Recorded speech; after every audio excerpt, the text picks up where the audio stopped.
अगर आपके पास किसी हाउसिंग सोसाइटी की फ़ाइल है, सिर्फ कागज़ वाला फ़ाइल, कोई डिजिटल रिकॉर्ड नहीं, तो ये वीडियो ख़त्म होने से पहले आपको पता चल जाएगा कि वो फ़ाइल अब कितने काम की रह गई है।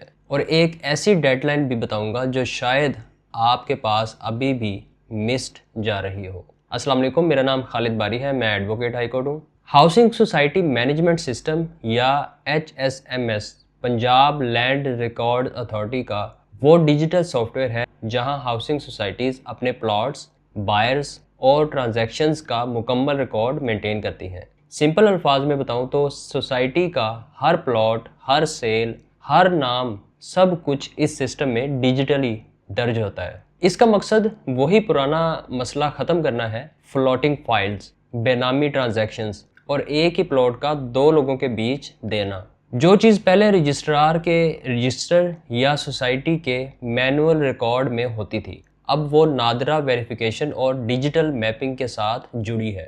अब देख लेते हैं PTS और ग्रीन प्रॉपर्टी सर्टिफिकेट का लिंक। प्रॉपर्टी ट्रांसफ़र सिस्टम या PTS वो मैकेनिज्म है जिसके ज़रिए एक्चुअल बाइंग सेलिंग होती है। अब इस सिस्टम में सिर्फ वही प्लाट ट्रांसफ़र हो सकता है जिसका रिकॉर्ड HSMS में ऑलरेडी मौजूद हो। लाहौर के LDA जुरिस्डिक्शन में 1 जुलाई 2026 से ये कानून लागू हो चुका है। कोई भी प्रॉपर्टी सेल या परचेज सिर्फ ग्रीन प्रॉपर्टी सर्टिफिकेट के ज़रिए ही होगी, जो PLRA खुद इशू करता है। बिना सर्टिफिकेट के ट्रांजैक्शन को कानूनी तौर पर तस्लीम नहीं किया जाएगा। मतलब फ़ाइल दिखाना काफ़ी नहीं, सर्टिफिकेट भी आपके पास होना चाहिए। ये सर्टिफिकेट QR कोड के साथ आता है। कोई भी बायर, लॉयर या बैंक इसे स्कैन करके रियल टाइम वेरीफाई कर सकता है कि प्लॉट असल में मौजूद है या नहीं और उसका रिकॉर्ड कितना क्लीन है।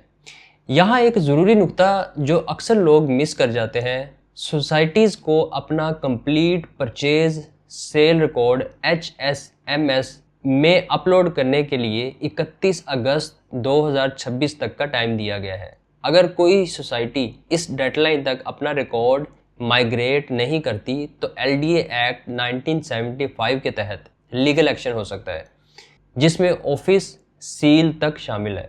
यानी अगर आपकी सोसाइटी अभी तक HSMS पर शिफ्ट नहीं हुई तो आपके पास अभी भी थोड़ा वक्त है अपनी सोसाइटी से कंफर्म करवाने का। जो सब छोड़ देते हैं वो यही है, लोग सोचते हैं कि ये सिर्फ लाहौर का मसला है या सिर्फ बड़ी सोसाइटीज़ का, और अपनी छोटी सोसाइटी को इग्नोर कर देते हैं। हालांकि इन्फोर्समेंट सब पर बराबर लागू होती है। मेरे पास हाल ही में एक क्लाइंट आए जो अपनी सोसाइटी की फ़ाइल बेचने वाले थे। उन्हें पता ही नहीं था कि उनकी सोसाइटी ने HSMS में रिकॉर्ड माइग्रेट किया है या नहीं। मैंने उन्हें पहले सोसाइटी से रिटर्न कंफर्मेशन लेने को कहा, फिर ही ट्रांजैक्शन आगे बढ़ाया, क्योंकि अगर HSMS रिकॉर्ड मैच ना करे तो प्रॉपर्टी सर्टिफिकेट इशू ही नहीं होगा और पूरी डील अटक जाती है। लिहाजा मज़ीद परेशानी से बचने के लिए कोई भी ट्रांजैक्शन करने से पहले अपनी सोसाइटी से HSMS स्टेटस ज़रूर कंफर्म करवाएं।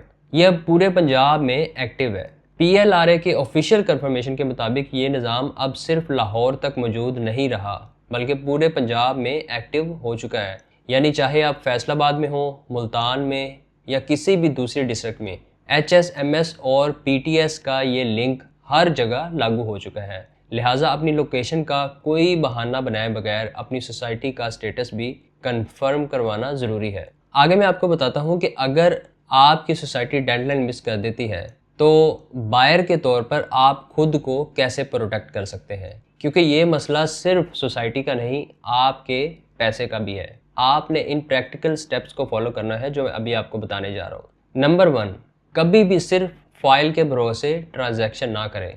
हमेशा सोसाइटी से HSMS रजिस्ट्रेशन का रिटर्न प्रूफ मांगें। दूसरी चीज़ ये कि प्रॉपर्टी सर्टिफिकेट का QR कोड खुद स्कैन करें, किसी और के भरोसे ना रहें। तीसरी चीज़ ये कि अगर सोसाइटी 31 अगस्त डेडलाइन के करीब भी HSMS में माइग्रेट नहीं हुई तो ट्रांजैक्शन को लीगल एडवाइस के बगैर आगे ना बढ़ाएं। नीम हकीम खतरा जान, अधूरी मालूमात पर ट्रांजैक्शन करना आपको बाद में भारी नुकसान में डाल सकता है। अगली वीडियो में मैं आपको बताऊंगा कि आप अपनी हाउसिंग सोसाइटी का करंट स्टेटस ऑनलाइन कैसे मालूम कर सकते हैं कि वो अप्रूव्ड है या नहीं। Thanks for watching, see you in the next video. Allah हाफिज़।